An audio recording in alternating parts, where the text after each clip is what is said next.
I first wanted to say thank you for Pheona for that really beautiful story. And I know it comes from a very personal place, so thank you very much for sharing that. And I know that personal story is something that we'll all have our own personal story and unique story, so that's something that I want to be sure that you can recognize, because I think something that Pheona said was that we're all part of this diversity. We're all part of this diversity journey. So I wanted to first thank you all for coming along today, because that's an important first step in being part of that journey for yourself and for the other people around you. And the people around you are your families, your communities, your neighbors, your teams. We're talking about this in the context of, very much in the context of a work environment, but this spreads far beyond just the teams that you're working with and the companies that you run or the people that you work alongside. As I said, we all have a part to play in this inclusion journey that comes with the diversity, and diversity sits very much at the base of this. And if we can recognize what that diversity is, we can begin to include and not have that experience of exclusion. And that was a very extreme case that you experienced. You had access to nothing. You were basically told that you had no rights to anything. And what level of creativity do you have to come up with in order to make things happen and to survive? And yeah, that day-to-day survival. So this is a topic that's very close to me for many reasons. I'll give you a bit about me and where my journey started, where it's come from, why I'm perhaps here on stage championing or advocating for inclusion. You may see me in hot desking for any of you who work in the building or know me from the ecosystem here. I come from the outside, I put it in quotes, because I'm from America. But I've been here, like Pheona, I've been here for 20 years, so very similar time frame as well. You didn't know that about me, did you? I come from a Black Latino family, so wouldn't know that unless I really spoke about it, although I do put stuff on Twitter about being Boricua. That means nothing to many of you, I'm sure. Thank you.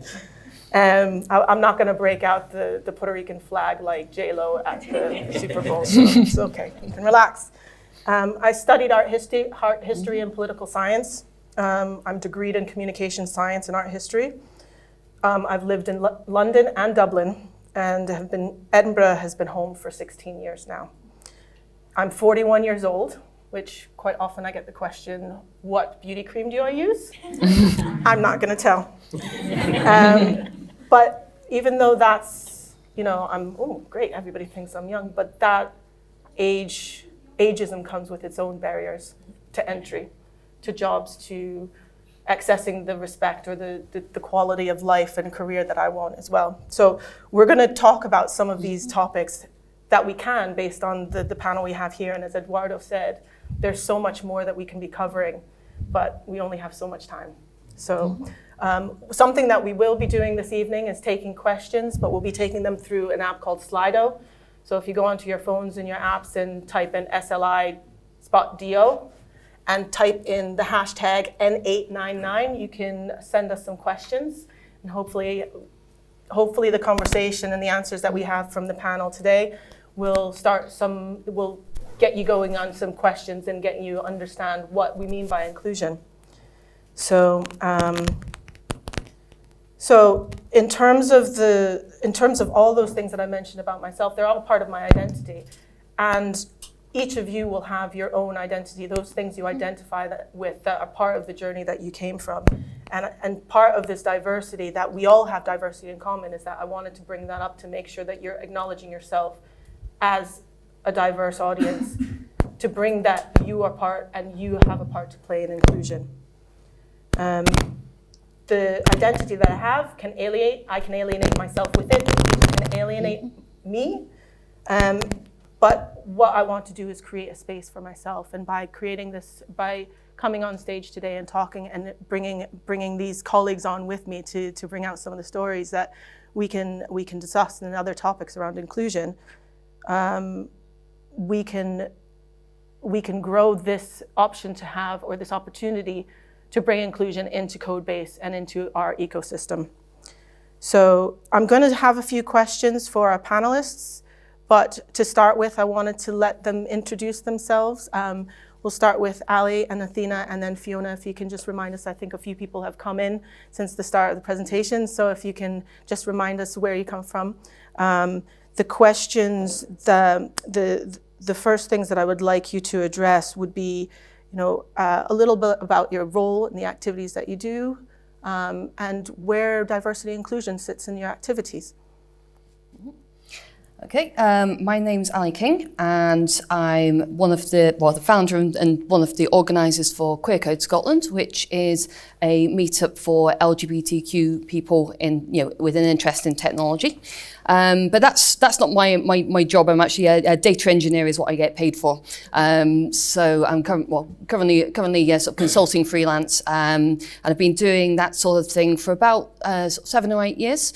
So I kind of worked my way into tech, not directly via a tech degree, but a lot of kind of self-taught and then being able to get the sort of experience. Data has always been sort of focus of what I've been interested in.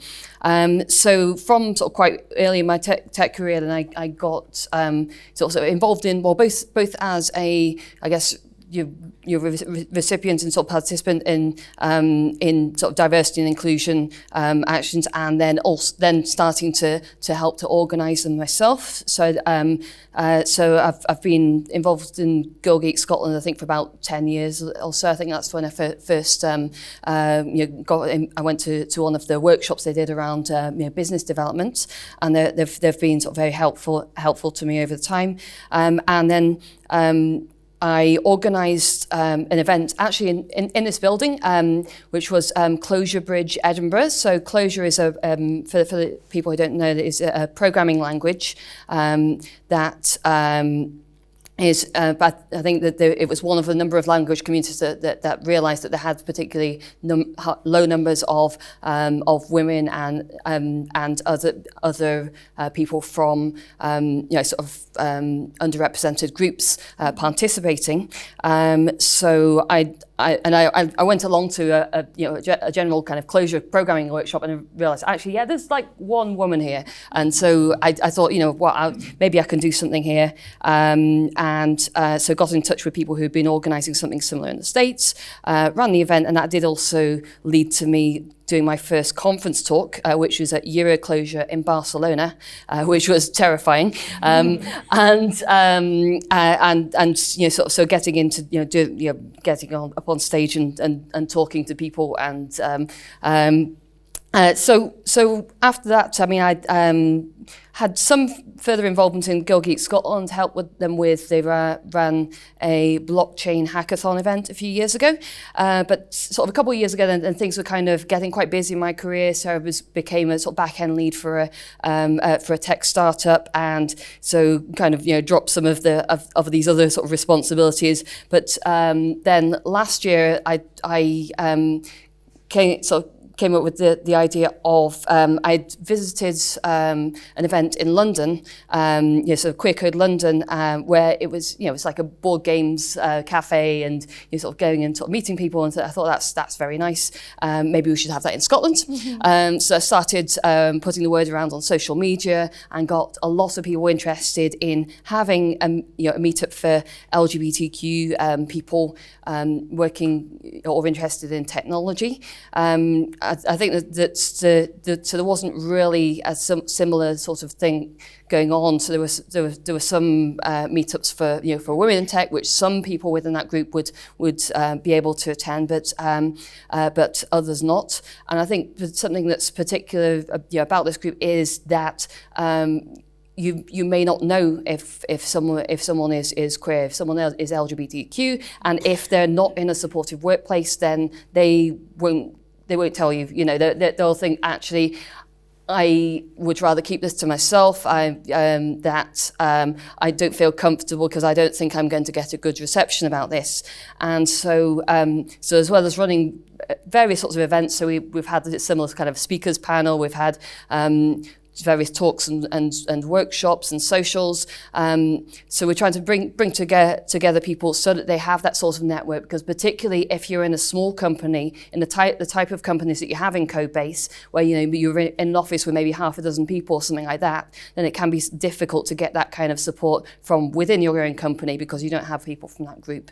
And so our next meetup is a week today, which is hosted at Lloyd's, a few blocks away from here, and we're doing lightning talks. So if anyone here is interested in participating, you can, or talking about any other Queer Code Scotland stuff, then you can speak to me after. Super, thanks. Will you be able to share those details on your, because you do have a Twitter? If you can share those and we can QC circulate Scott, those. And we'll have, and we're also on meetup.com, so you can find the details of the meetup, and you can also contact us via that if you're interested in any sort of involvement. Fantastic, thank you, Allie. And Athina. Hi. Hello, so my name is Athina Frantzana, and I completed last year my PhD on women's representation and experiences in advanced computing. And Pheona asked me earlier, why? why did you do that research? And before someone else asked me, I will explain. So I have a background in science, so I'm a geoscientist and a planetary physicist. And I came to Edinburgh to do a PhD in planetary physics to actually explore Titan, which is one of the Saturn's moons. Random information. Fun fact. But I wasn't very happy with my project, my supervisors, my relationship with the other people, the lab place and everything. And I started getting involved with women in science and technology groups, and I co-founded the Women in High Performance Computing, or Advanced Computing, or Supercomputing, if you ever heard of it. And then we decided with that group that we wanted to do research to understand what are the barriers for women and what we can do to change that. So I thought, oh, I'm not happy with my physics project, so why not do that research? So I swapped and I did that project, and I'm very glad I did, because my research helped me understand a lot, helped me understand the community, understand the barriers, understand what the problems are and how we can probably help to change the situation. So yes, of course, my focus is on gender, but as we mentioned, diversity has a lot of aspects, and we will try to cover as much as possible here, diversity and inclusion. So through my research, I also evaluated some of the current initiatives and see if they work or not, like equal diversity and inclusion training and unconscious bias training, which we will discuss about, I believe. And that's why now I offer, as a freelancer, I offer equal diversity and inclusion in tech, consultation and training and mentoring support. So that's my current job, and yes, so that's how I'm involved with diversity and inclusion in tech, and that's why I'm here, I believe. You've got a lot to offer. Thank you very much, Thank Athina. you. And Pheona, you want to sum up, Yeah, so our work really with Radiant and Brighter, we're a community interest company, so we are a social enterprise. But one of the things that I perhaps didn't mention is that we do 4 things. Having gone through the whole experience of not being allowed to work on everything and then supporting people into employment, it evolved into us doing what we now call workforce diversification, because we don't believe that there is any need in training people into employment when they have nowhere to go. So our starting point now is with businesses and organizations that want to diversify. So we train them, we work with them, we look at their systems and processes, and then we can train the candidates knowing exactly where they're going so that diversity is more sustainable. We also do a program on leadership and enterprise. So we work with, primarily we work with women, but we also work with women and men, where we support entrepreneurship development. I mean, we all know that migrants are natural entrepreneurs, so we work with migrants to support them to understand the systems and processes into starting businesses. And we have a partnership with the Royal Bank of Scotland where we support entrepreneurship for women only, but also we do quite a lot of work at the moment with organizations and companies that are looking at how they achieve their diversity agenda. So we do quite a lot of consultation work and looking at the systems really to see how best organizations and companies can engage with diversity, but also sustain it. Because we've come to realize, and I think this will probably come through, that it's great to say we want diversity, but if the environment is toxic, it's not sustained. So we try and support that. Yeah, that's what we do. So we're going to start off fairly gently, and I've actually prompted them on these answers, so on the questions. So hopefully they'll have something really meaningful to give you. I'm sure they will. But in terms of, we talk about diversity, but inclusion is a whole separate activity to that. I think, Pheona, I think you were at the same event when somebody, or did you bring this one up, which is diversity is being invited to a dance and inclusion is being asked to dance. I don't know if anybody's been invited to a party, but nobody's actually talked to you. But it's that kind of feeling. If you can connect with that emotion, which is showing up in a space, but not quite feeling you're part of that. But each of our panelists will have a different experience based on the type of work that they do about what inclusion means to them in their work and their activities and the audiences they reach out to. So if you each one in turn go through what inclusion means to you and how you find it best to bring that into the environments you're working in and the people that you work with. So, Allie, if you want to go. Well, for me, I think inclusion is being seen, being counted and being trusted. That you're not having to prove yourself more than other people. So one way that that some like LGBT people might not be included in things is say it on the data that's held on HR systems. So say that there are only two options, male and female, and or that they can't get the correct sort of title that they use. So just not having not being able to give people the sort of address them properly is sort of a big sort of obstacle to inclusion. So there are the kind of these infrastructure ways of addressing it, that you have the systems to deal with it, and then make sure that that people are always also following that. That if someone tells you what their name is and how to address them, that you consistently do that. I mean, people mess up. Occasionally you forget. You call someone by the wrong name. You forget something. But however, if you're doing that consistently, then that's a great sign of that you disrespect them and that you're not including them. You're not giving them the same respect as you would another person.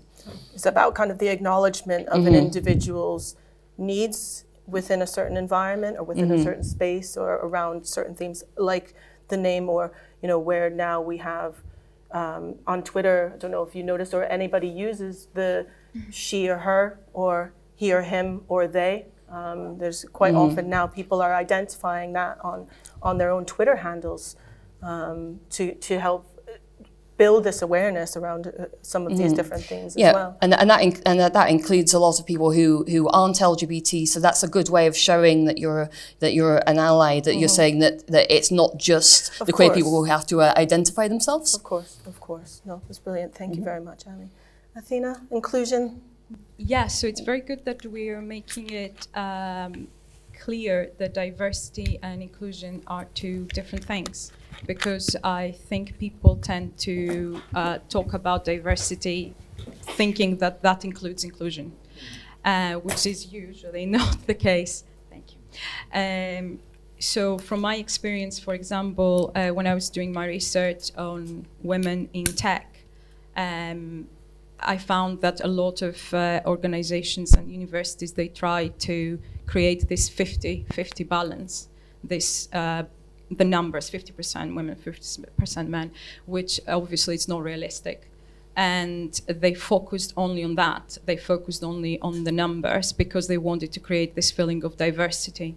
And even if some of them managed to get this artificial balance, gender balance, there still inclusion wasn't there. And when I interviewed and talked to all these women that were working in this supposedly gender balanced environment, they weren't happy, they weren't included, and they were still felt that they're not part of it, they're not engaged, and they are perceived as outsiders. So it's really important to understand that as one global diversity inclusion leader said once, that diversity is the mix and inclusion is making this mix work. So this is something that we really need to understand, that bringing diversity is not enough. And also it's very important to make people understand why we need diversity and inclusion and why we're doing to do that and why we're here discussing about it and what the deal is. And it's not about creating 50-50 gender balance. It's something deeper than that, which I think we will develop in this discussion. Thank you. Thank you. Thank you. Well, actually, inclusion, I was going to use exactly what you said, Jessica. Sorry. That it is being asked to dance, but you can even take it a step further and say it's choosing the song. It's allowing for somebody to bring the value that they are and that they bring to the table. Because often, some of our work sits in orientation and integration, where we support people to integrate into their local communities and things.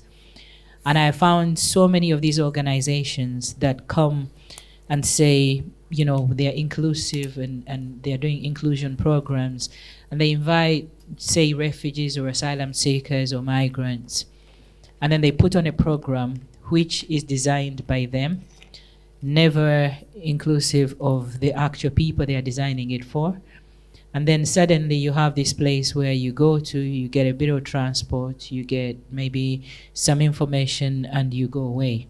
But actually these people don't grow, they don't develop, they don't become who they are fully capable of, because nobody sees beyond the let's help them mentality.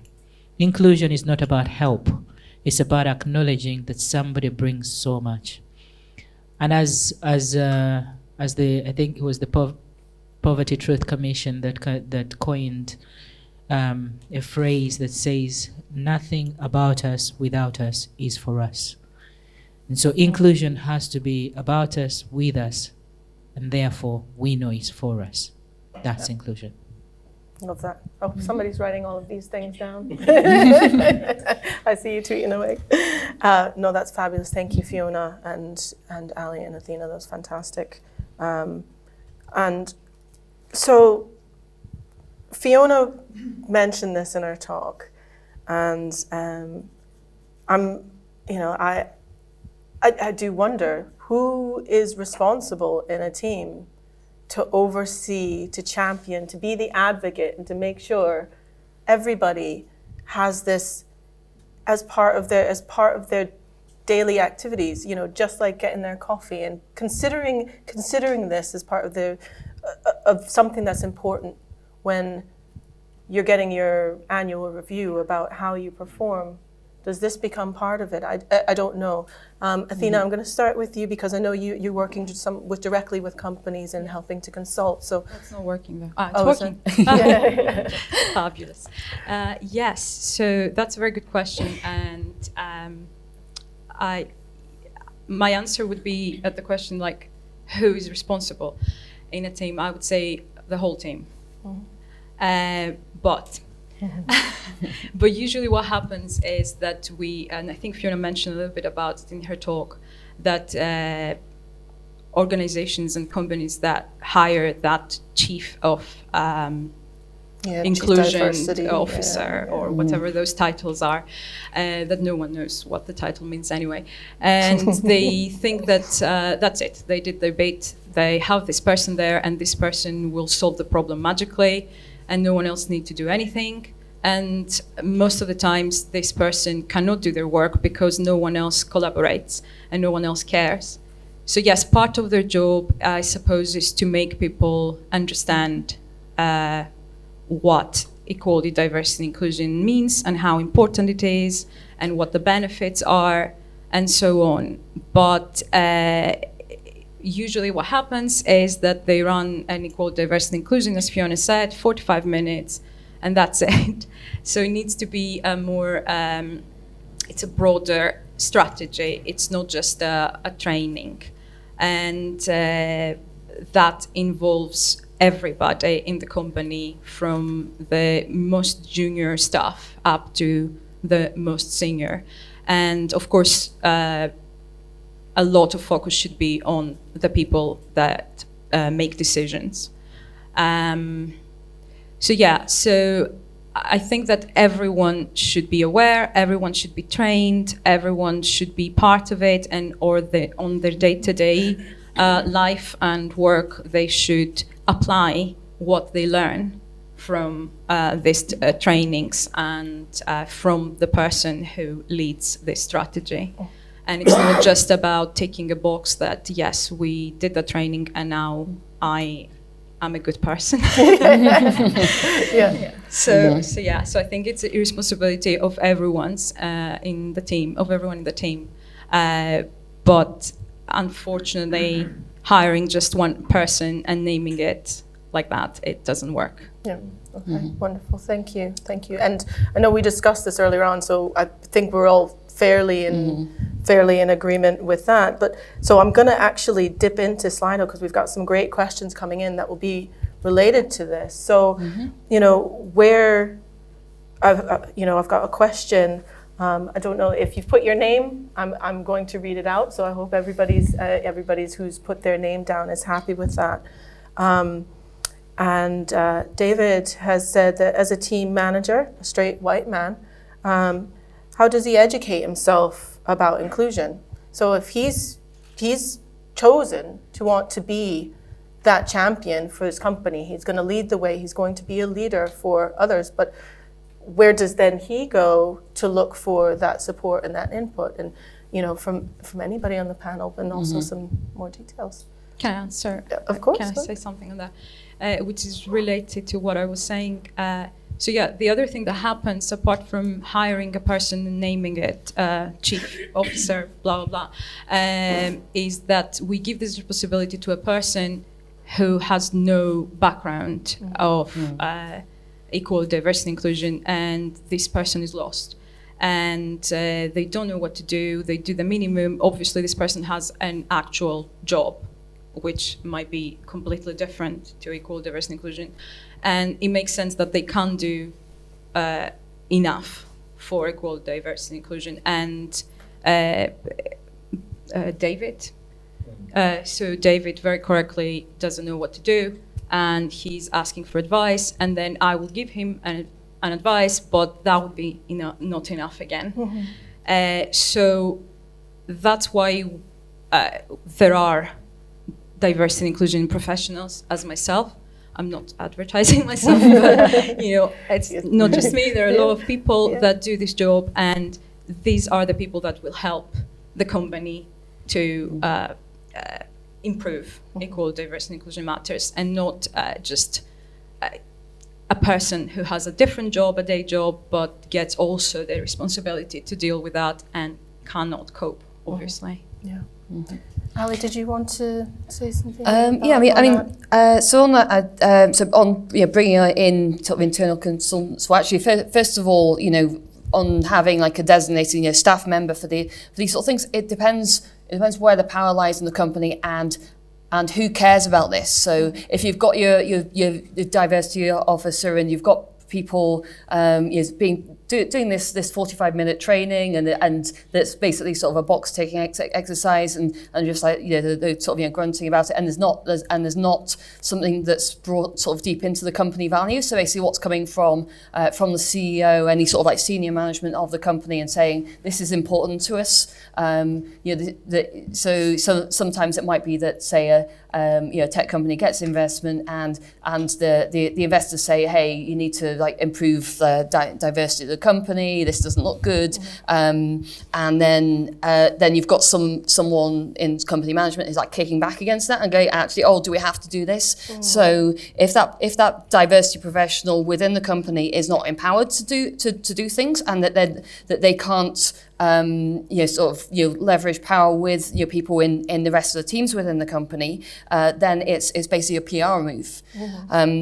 But on bringing in diversity professionals, so someone from our group told us about the company they worked for, got in. I think it was someone from either Stonewall or the Equality Network, and someone from Engender. So basically, professionals to kind of give them advice on making policies and ways of working more inclusive to both like women and LGBT individuals. And so there was some resistance to it within the company, but because the company had kind of invested, put in the money, and say, hey, we are doing this, then it kind of made it easy to push these things through and say, yes, these things may seem inconvenient for you, but it's going to make people feel more welcome, that we're going to be able to hire better. It's going to have all these knock-on effects, positive effects on the company. Yeah, excellent. Yeah, I think that's right. First and foremost, I have to say, investing in diversity is really, really important in this day and age. But responding to David, if you were not sure what to do, there are things that you can actually do. There are events, there are inclusion and diversity events that are organized by the people that are impacted by it. That's really important, because sometimes when we get these high profile events, diversity and inclusion, and you look at the panel and you're like, right, what are we talking about here? You know exactly what I mean. So you really want to see who's on the panel and invest in attending those events so that you can hear and learn from it.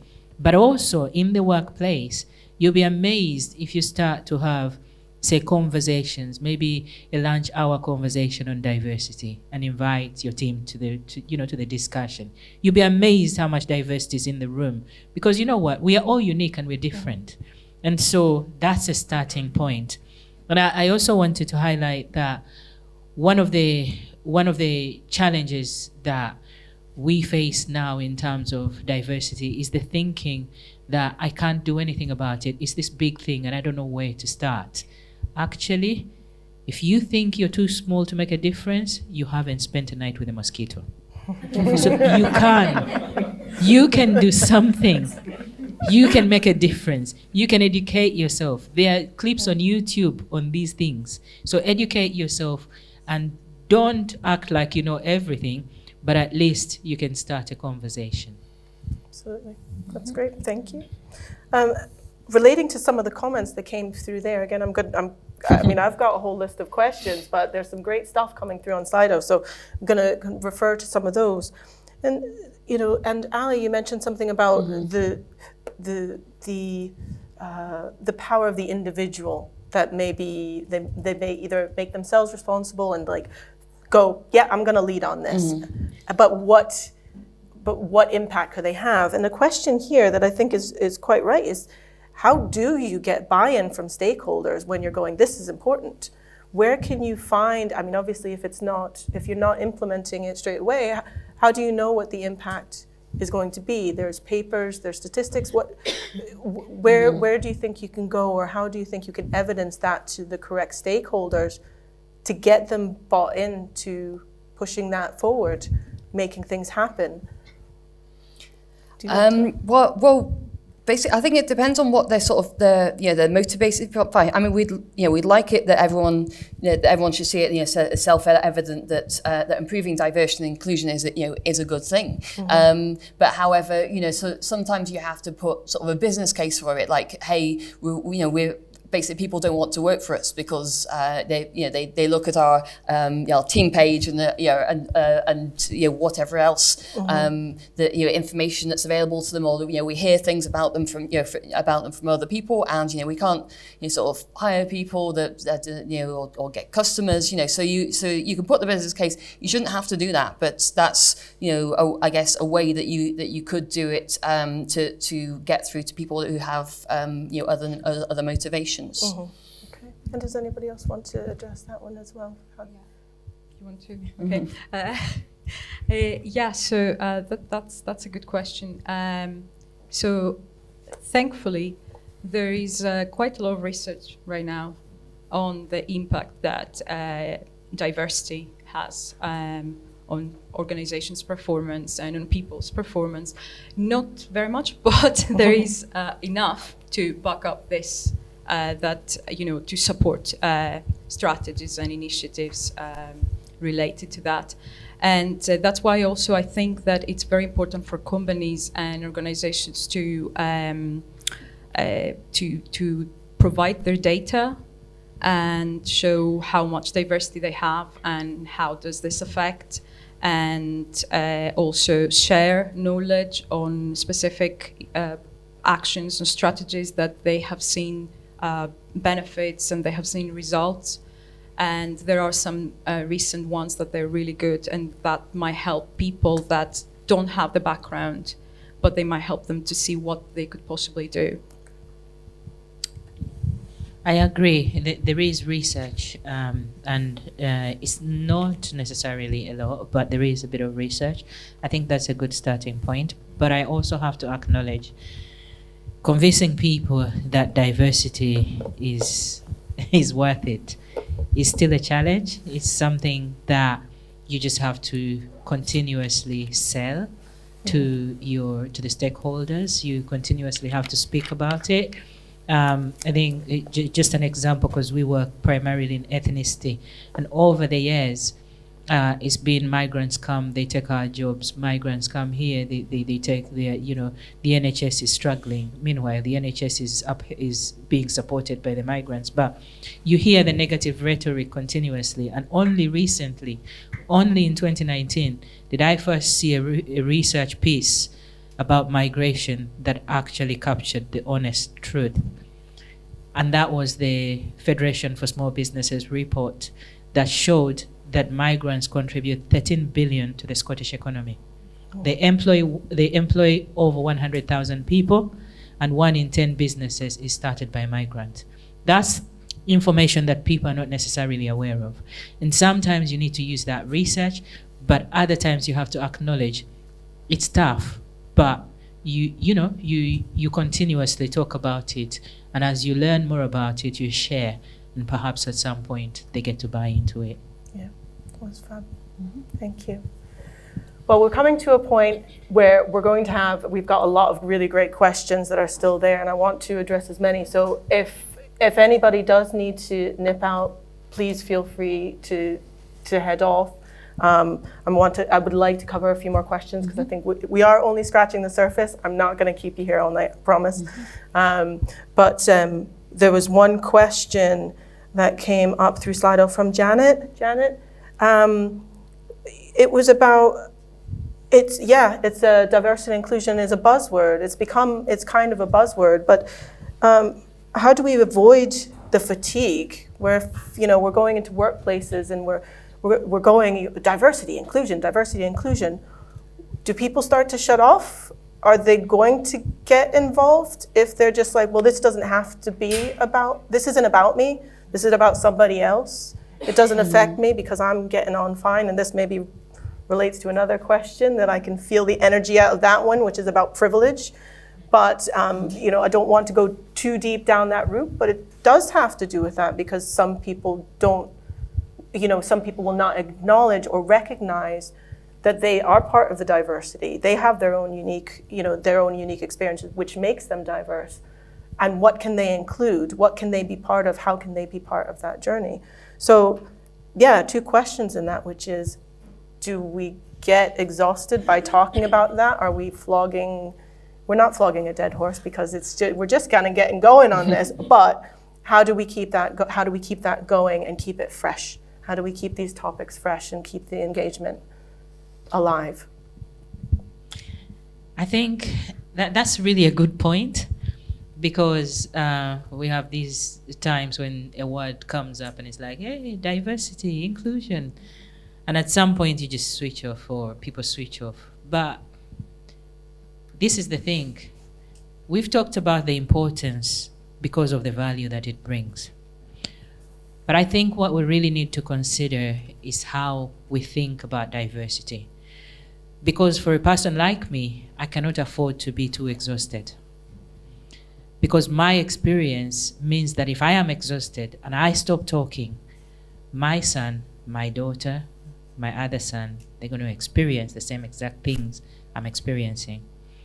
And I think we're now in an era where we are starting to think about other people, not just ourselves. And I think if you think it's exhausting, and I'm not suggesting the person who's asked the question, I'm just suggesting for those that you might be talking to that might get exhausted or switch off, I want you to think that at some point, when your friend is married to a white, a black, I don't know, a pink, Asian, whatever person, and they start to experience racism or ethnicity-related issues, you are not going to tire. And you want to think progressively that way. Because I don't know who my son, my daughter, will come with home in 2 days. And I don't know what the experience will be. And I don't know whether they will have come from Latin America or they'll have come from Uganda. I have no idea. I cannot afford to be exhausted. And what the mindset we need to have is that we cannot afford to be exhausted, not just for us, but for the person next door. Because that person could be the person that a few years ago we had asylum seekers jumping from high-raised flats and dying. We don't want that situation. You don't want that to be your neighbor. You don't want that to be your friend's wife, husband, partner, whatever. You don't want that to be your child's schoolmate. So we cannot afford to be exhausted. I know it's exhausting. And let me tell you, sometimes I am tired, honestly, but I cannot afford to. And I think that's where we need to think. If you think you cannot afford to, just keep going. At some point, there are people, there are organizations that came to us 7 years ago. We want to do diversity, and we're like, wow, that's fantastic. We're a bit naive. Like, yeah, they want to do diversity. And you go for it. And then they say to you, okay, so what can we do? And you're like, and you write a paper, you write a proposal. And then they say, talk to Sarah. And in 2 weeks' time, you're talking to Sarah. And then Sarah passes you on to John in 3 weeks. Before you know it, it's 5 months and you've talked to Sarah, John, Martin, and everybody going. And you've actually gotten nowhere. And then you realize, what is going on here? Why didn't you just tell me you didn't? Why did you come to me in the first place? But 7 years later, you were partnering with different organizations that eventually have come around to realize actually, Radiant and Brighter has an opportunity that we could tap into. So sometimes it takes a while, because when people haven't experienced it, they don't see the point. But we have to keep going. It's worth it. Super. Anyone else? Yeah, so I have experienced that. I have experienced that people don't want to talk about it, or just think that it's solved. I don't know why they think that. But yes, I think that depends a lot on how we try to to talk about diversity and inclusion, if we manage to embed that into our everyday life, and it's not something that we specifically have to talk about at an event or a panel like today, that will change the way we think of diversity and the way of perceive of diversity. And I think, so what happens with these events, these are really nice. I'm so happy to be here and talk about it. But I believe the people who are here today are people that are actually interested in the topic, and they know stuff about it, or they read something about it. And probably the people that should listen about it are not here. So I believe, though, that we will have a video of that. And it's your responsibility to share it with everybody you know. That's your one task, your one task. Share the knowledge. So yeah, hopefully a couple more people who might be interested will watch the video and so on. That's good, that's a start, but it's not sustainable, as we said, and it's not enough.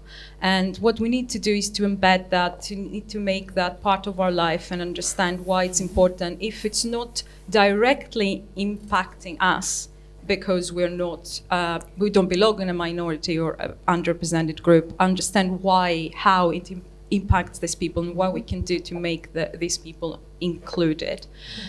So there are like little, from my experience, women in STEM, in science, technology and computing, for example, it's good to start having visibility and promoting more women, so it becomes eventually the norm that, you know, there are women scientists as well. There are women who like coding as well. So if we try to put that in our unconscious bias, as that we will discuss, I believe.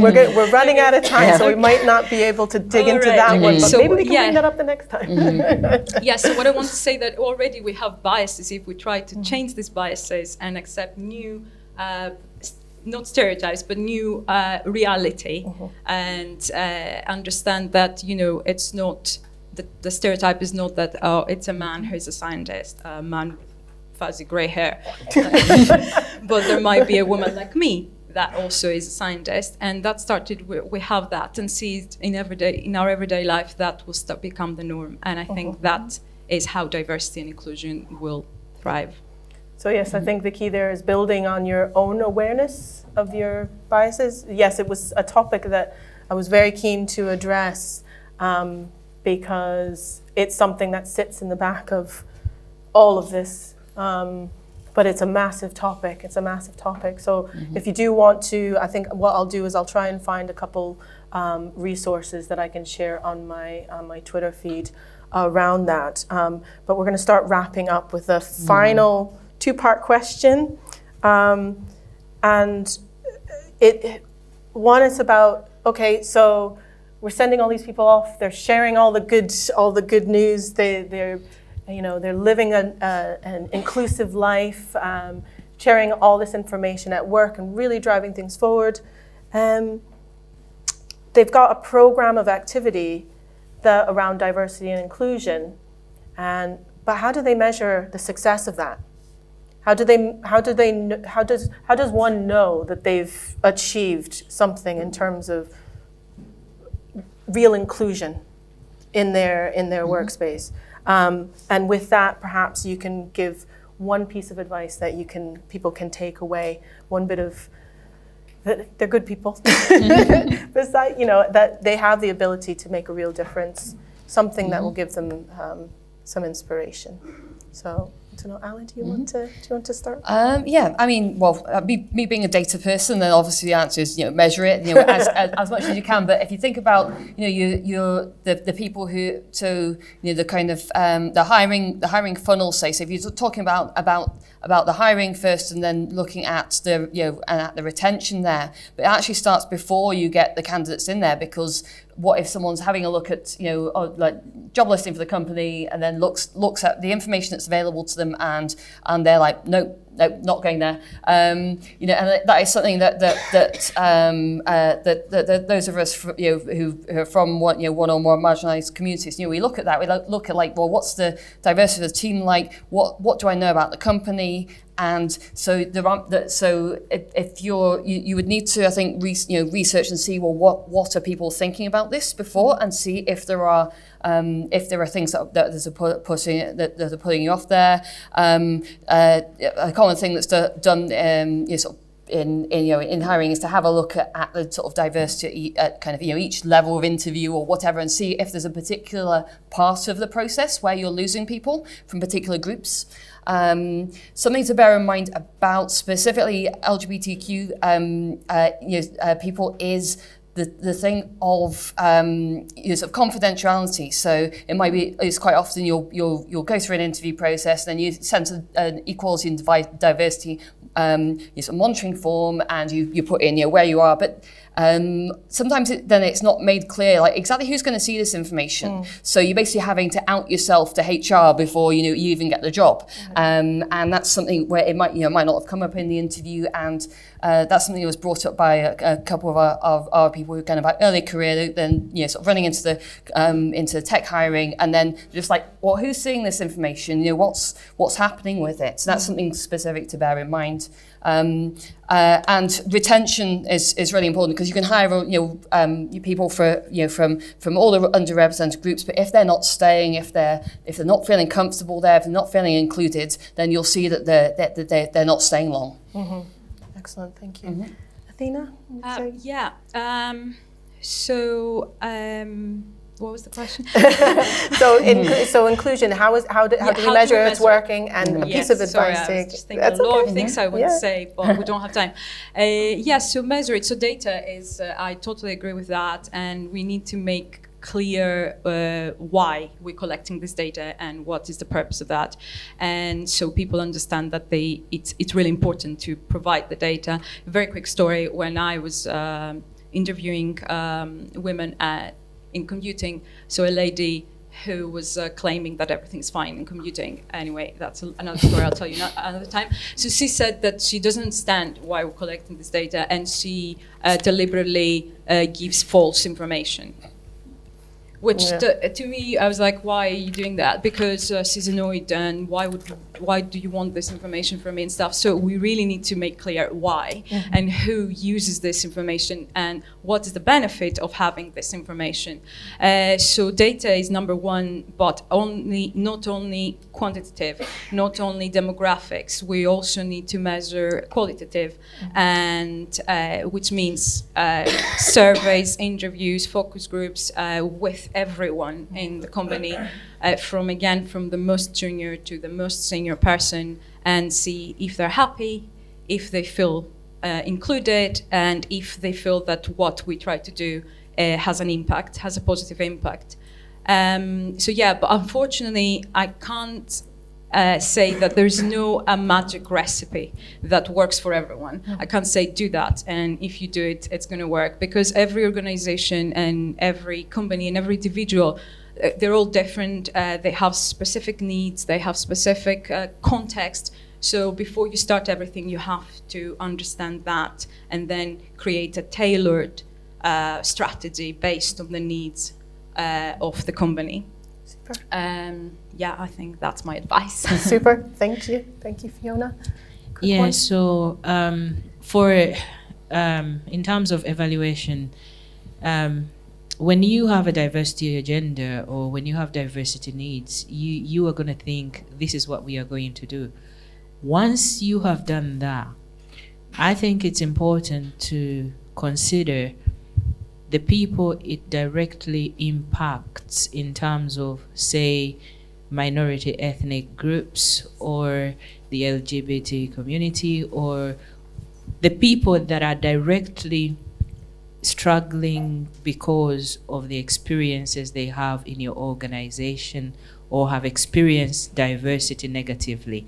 You want to find out from them, and you want to find out from all the stakeholders how they experience diversity in your organization.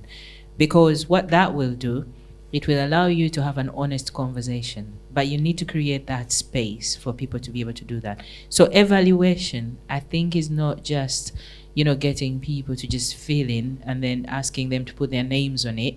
They're not going to tell you the truth. Diversity is a very difficult thing to talk about. So get people to give you an honest response by creating a safe space. And then what I would say about when you go away from here, be genuinely inquisitive. Read, research, ask questions. Sometimes it will be uncomfortable, and sometimes people will be unhappy that you've asked a question. But I actually don't mind you asking me if you should call me brown, black, or caramel. Ask. You might just get the right answers. So just be inquisitive. Super. That's perfect. And I think that's a nice place to stop. Thank you very much for everybody for being patient. We ran over time a little bit, so thank you very much for bearing with us on that one. But I think there were some of these topics that it was worth, I hope you found worth sticking with it for. Allie, Athina, Pheona, thank you so much for contributing and for sharing your experience. It's been invaluable. And I hope the conversations will continue. I hope you'll take the information, anything that you've learned, even if it's one little nugget of something, take it with you, talk about it with your family or friends in your workplaces. You can become the advocates and the champions to start with. Spread the word, bring people on board. If you have any questions, you can find us online, you can find us here. I'm usually in hot desking on a Tuesday, so you can connect with me directly. There are so many resources here in the UK, in Scotland, and even in Edinburgh that can help with various things. Right here in CodeBase, we have Ewan's Guide, which deals with accessibility and disability, but that's something that helps with that. In that context, and Vala is a new one that's with Dina, who's just started in co-working. So there are resources here. Again, ask the questions. Eduardo will certainly be able to point you in the right direction for signposting and resources for any of these. So thank you for attending and your unwavering interest, because there's been a lot of questions that I haven't had time. We'd actually be here until about 10 or 11 o'clock tonight, I think, if we kept on discussing those. And I think there would be no end to the discussions with the four of us on the stage. So final words from me, get curious, learn about yourself and learn about those around you. And thank you very much and have a safe journey home.